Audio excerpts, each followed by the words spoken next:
A yau saura kiris yaƙi ya barke tsakanin 'yan Saudiya da kuma dakarun Houthis, wanda ana zargin cewa Saudiya ta kai farmaki a port ɗin ƙasar Yemen, wanda wannan port ɗin ana kiran shi da Al-Hudaida. Wannan Al-Hudaida ɗin mallakin 'yan Yemen ne, mallakin kuma ƙarƙashin jagorancin 'yan Houthis, wanda wannan farmaki ya jawo ƙasar Yemen. 'Yan Houthis sun fitar da sanarwa cewa za su ci gaba da kai farmaki a cikin Saudiya, wanda za su farmaki manya-manyan airport ɗin ƙasar Saudiya, za su farmaki refineries ɗin ƙasar Saudiya. Idan yau ka fara bibiyan mu a wannan shirin, ka danna muna like, ka danna muna subscribe, sannan ka rubuta mana ƙasar da kake bibiyan mu a cikin comment section. An zargi manyan hare-hare a cikin Al-Hudaida airport ta ƙasar Yemen, wanda wannan hare-haren ana zargin cewa Saudiya ce ta kawo wannan harin, shi yasa 'yan Yemen wato 'yan Houthis 'yan Ansarullah suka ɗauki wannan matakin na ci gaba da kai farmaki a cikin Bab al-Mandeb, sannan kuma da alƙawalin cewa za su ci gaba kai farmaki a cikin airport ɗin Saudiya, sannan kuma da kai farmaki a cikin refineries ɗin Saudiya. Sannan a ta mashigin Hormuz, Amerika tana nan ta nemo ƙasar UK domin a samu a riƙa mata su buɗe mashigin Hormuz, wanda wannan shugaban ƙasar UK wato Prime Minister nasu Sabo ya kasance mutum ne wanda ke da alaƙa da ƙasar Amerika. Ya kasance yana da kyakkyawan alaƙa tsakanin shi da Amerika, wanda ya ƙulla alaƙa yarjejeniya ta bara base ɗin ƙasar UK domin a farmaki Iran, wanda gashi nan kuma ƙasar Amerika ta sanar da cewa za su yi amfani da base ɗin UK wurin farmaka ƙasar Iran, sannan za su yi haɗaka wurin buɗe Strait of Hormuz da su da ƙasar UK bayan zuwan wannan sabon Prime Minister in ƙasar UK. Idan muka duba ta cikin Iran, abubuwan da suka faru, Iran sun halba manya-manyan missile ɗinsu da manya-manyan strike ɗinsu zuwa cikin Bahrain da kuma Kuwait, wanda waɗannan farmakin sun yi tsanani, sun yi muni, wanda sai da ta kai waɗannan farmakin ya kai ga iya defense baya iya tare komi, wanda sai da ya kai ƙasar America sun fitar da sanarwar cewa kar a kuskura a saki images in hotunan da satellite ta ɗauka na irin farmakin da ƙasar Iran ta kai a cikin waɗannan bases ɗin ƙasar America da ke Kuwait da kuma Bahrain a yau. Jaridar Wall Street Journal ta fitar da cewa ƙasar Bahrain da kuma ƙasar Kuwait sun fitar da wasu farmaki na sirri zuwa cikin ƙasar Iran. Wannan retaliation ne suka yi na abubuwan da Iran ta musu a sirrance, domin suna ganin cewa za su iya wannan farmakin a sirrance, amma fa Iran sai da ta gano wannan farmakin da suka yi, ta ji gaba da kai musu farmaki, wanda sai da ta kai ga babu wasu radar da za su iya detecting, babu wani missile da air defense inda zai iya tare waɗannan farmakin a cikin wannan yankin. Kuma ta can Europe, a kwamitin Europe kuma Kaja Kalis ta fitar da sanarwa cewa sun ƙara ƙaƙaba ma ƙasar Iran takunkumai sanadiyar wasu abubuwa na ƙin bin doka ta ƙasar Iran ke aikatawa a cikin wannan yankin. Kaji shirmi, Kaja Kalis kin manta da cewa ƙasar Amerika duk wasu dokoki ita ke kokarin ta karya ta, ita ce ke kai hari ga infrastructures na ƙasar Iran, ita ce ke kai hari ga abubuwa waɗanda da tsarin dokokin Majalisar Ɗinkin Duniya, idan ka kai hari ga irin waɗannan abubuwan ka taka haƙƙin ɗan adam, sannan za a iya kiran kana aikata genocide a cikin yaƙin da kake yi. Sannan idan muka duba za ku ga Donald Trump ya saki wannan godiya yana yin ta ne ga shugaban ƙasar Bulgaria. Wannan shugaban ƙasar Bulgaria a kwanakin baya na kawo muku rahoton cewa shi wannan shugaban ƙasar ya ce Amerika su kwashi kayan su ban mashi ƙasar shi, su kwashi iyakar ɗinsu su yi gaba da su, amma a yau shine na ga Donald Trump ya fito yana gode mashi, yana ce mashi ya gode da irin haɗin kan da ya bashi, ya gode da irin damar da ya bashi, yana godiya da cewa ƙasar Bulgaria ta yarda da za a yi amfani da best ɗinsu wurin wannan yakin da ake yi da ƙasar Iran.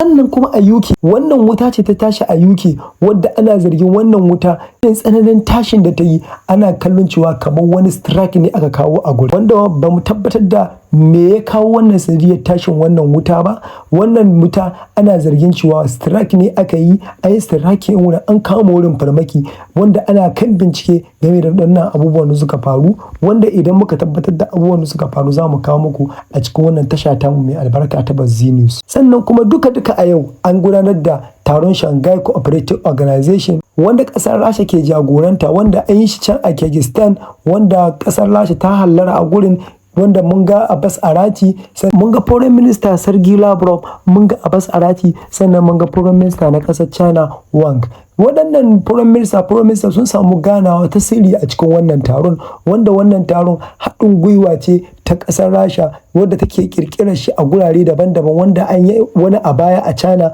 wanda wannan ana gudanar da shi ne a Kyrgyzstan. A nan ne Abbas Arati ya samu ganawar sirri da shi da Foreign Ministan ƙasar China, wanda sun samu lokaci sun keɓance sun tattauna tsakanin ƙasar China da ƙasar Iran. Sannan kuma Kash Patel, na san wasu sun san Kash Patel, darakta ne wani FBI. Darakta Kash Patel ya kai ziyara a ƙasar China, wanda wannan darakta na FBI ya je a China kuma ya gana da China Minister of Public Security Wang Xion, ya gana da shi, sun tattauna kan alaƙar tsaro tsakanin ƙasar Amerika da kuma ƙasar China. Sannan daga ƙarshe ta ƙara ɓarkewa tsakanin ɗan jarida da Donald Trump. Wani ɗan jarida na New York Times ya ma Donald Trump tambaya mai zafi wadda sai da ta girgiza shi. Yau ma kusan Donald Trump ya zauna da ɗan jarida an mashi tambayoyi, kuma ga da ta kaya tsakanin shi da ɗan jarida. Ɗan jarida ya ce mashi,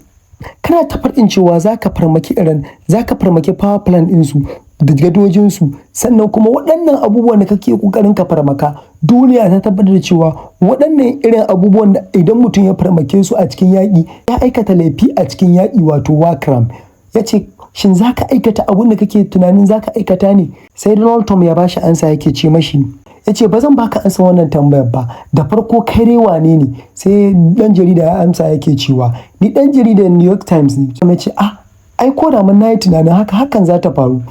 Ya ce waɗannan gidan jaridun naku babu abin da suke yi sai ƙarya. Sannan kuma Donald Trump a cikin wannan taron duka ya ambata cewa Venezuela ba su shirya yin zaɓe ba, kenan ku dai ba ku shirya ku yi zaɓe a Venezuela ba. Sannan kuma aka mashi tambaya akan Saudiya, ya ce Saudiya mun yi magana cewa za mu ba su dama su ƙirƙiri power plant, amma da sharaɗin cewa sai sun yarda da Abraham Accord. Abraham Accord wannan in ba ku sani ba, ana nufin duk wata ƙasa ta duniya dole ta yarda da ƙasar Isra'ila a matsayin ƙasa. Ƙasashen musulmin duniya babu ƙasar da ta yarda da cewa ƙasar Isra'ila ƙasa ce, wanda ƙasar Saudiya na cikin ƙasashen da suka jagoranci wannan al'amarin. Kuma yanzu ga ƙasar Saudiya tana neman wata buƙata ga ƙasar Amerika, wanda tana buƙatar ta ba ta dama ta ƙirƙiri nuclear power plant, wanda ƙasar Amerika ta ce ta yarda, amma kuma a yau sai gashi ya fitar da cewa ba za su yarda ba sai in ƙasar Saudiya ta yarda za ta amince da ƙasar Isra'ila a matsayin ƙasa ba. Wanda ƙasar Saudiya ta ce ba za ta yarda da ƙasar Isra'ila a matsayin ƙasa ba, wanda mun samu wata majiya ƙasar Saudiya ta kafe akan cewa ba za ta yarda da ƙasar Isra'ila a matsayin ƙasa ba. Kai korawa za ta yarda da ƙasar Isra'ila a matsayin ƙasa sai an aikata abubuwa guda biyu. Na farko sai an cire Netanyahu daga shugabanci. Na biyu sai an cire Smotrich, Minister of Finance da ƙasar Isra'ila, sai cire shi daga minista ɗin shi. Shi Netanyahu za a tabbatar da cewa za a yi dokar da za ta tabbatar da ba zai ƙara dawo a cikin siyasa ba, musamman ma da shi da wannan ministan nashi na finance. Ministan ga nashi na finance ya kasance kamar ministan tsaro, saboda duk wani aiki na ta'addanci da miyagun abubuwa shi ke jagoranta a cikin yankin West Bank. Wanda idan ka san kana jin daɗin shirye-shiryenmu, ka danna mana like da subscribe. Za mu ci gaba da kawo shirye-shiryen abubuwan da suka faru a cikin 24 hours, wanda wannan tasha tamu mai albarka idan kana bibiyar ta, duk wasu abubuwa da ke faruwa a cikin Europe, abubuwan da ke faruwa a cikin Asia, abubuwan da ke faruwa a cikin Africa, za mu na kawo muku su bayan mun tantance su, mun tabbatar da cewa sun inganta, ba fake news bane, sannan mu kawo muku su. Ka danna like, ka danna subscribe, kada ka manta, sannan ka rubuta mana ƙasar da kake bibiyar mu a cikin comment section.